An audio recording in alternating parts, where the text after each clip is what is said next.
महोदय को इसलिए दिया था आवेदन की 1 तारीख की घटना है 1 अप्रैल की, जिसमें एक हमारी भाभी है, गर्भवती थी, 2-3 महीने थे।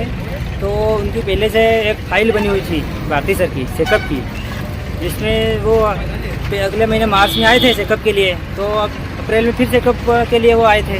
बिल्कुल स्वस्थ है, कोई दिक्कत नहीं थी उनकी, बढ़िया खाना वाना खा के आए थे। लेकिन उनकी क्या, उन्होंने इंजेक्शन लिखा, उस इंजेक्शन से उनको रिएक्शन हो गया। और वो रिएक्शन होने के बाद क्या है, वो मदद के लिए गई थी सिस्टरों के पास।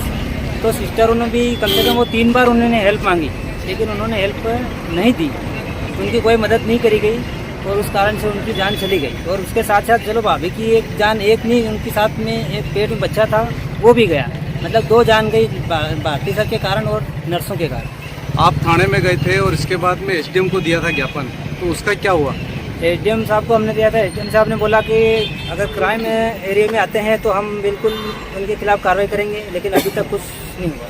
आप क्या चाहते हो इस मामले को लेकर? हम अभी ये चाहते हैं कि भारती सर और जो भी भारती सर है और उनके साथ में और अन्य नर्सिंग है स्टाफ जो भी ऑन ड्यूटी था 1 तारीख की घटना में, उनके खिलाफ उस तरह जांच हो और यहाँ से ये लोग सब सस्पेंड हो और इनके खिलाफ कड़ी से कड़ी कार्रवाई हो। मंत्री महोदय ने क्या आश्वासन दिया अभी आपको? मंत्री महोदय ने भी यही आश्वासन दिया कि हम करेंगे। तो इस घटना की हम पूरे हमारे युवाओं में एक दुख का माहौल है, क्योंकि क्या है कि ऐसी घटनाएं आगे भी 3-4 घटनाएं यहाँ पे हो चुकी है।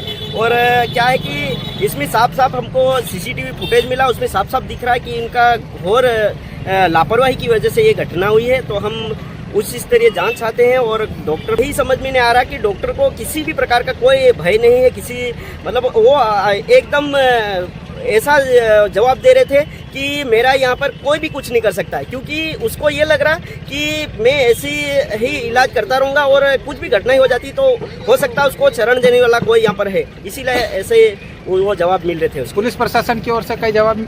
पुलिस प्रशासन से हमको ये जवाब मिला है कि जांच हो रही है, अगर जांच में सत्यता पाई जाती है तो हम उचित कार्रवाई करेंगे, यही हमसे आश्वासन मिला है। अगर ये सब नहीं करते एफआईआर या फिर कुछ भी उस मामले को लेकर नहीं होता तो फिर क्या करोगे आप? हम कोर्ट जाएंगे और हो सके तो बहुत बड़ा आंदोलन भी इस मुद्दे को लेकर करेंगे।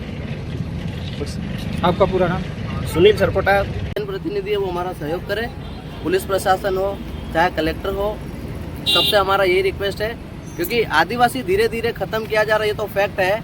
क्योंकि बहुत सारे मुद्दे ऐसे देखने को मिल गए हमारे इस क्षेत्र में, विशेषकर झाबुआ जिले में आज तक, लेकिन कुछ भी नहीं हुआ। उस पर रफा दफा, उस पर है ना काली पट्टी उसको खत्म कर दिया गया, मतलब उसको लिपापोती करके उस मामले को निपटाया गया। और इस मामले को लेकर भी मैं बताना चाहता हूँ, अगर ये लोग साथ नहीं देते तो इसको भी आखिरी में वही अंजाम दिया जाएगा और आखिरी में हाथ धरे के लेकर बैठे रहेंगे।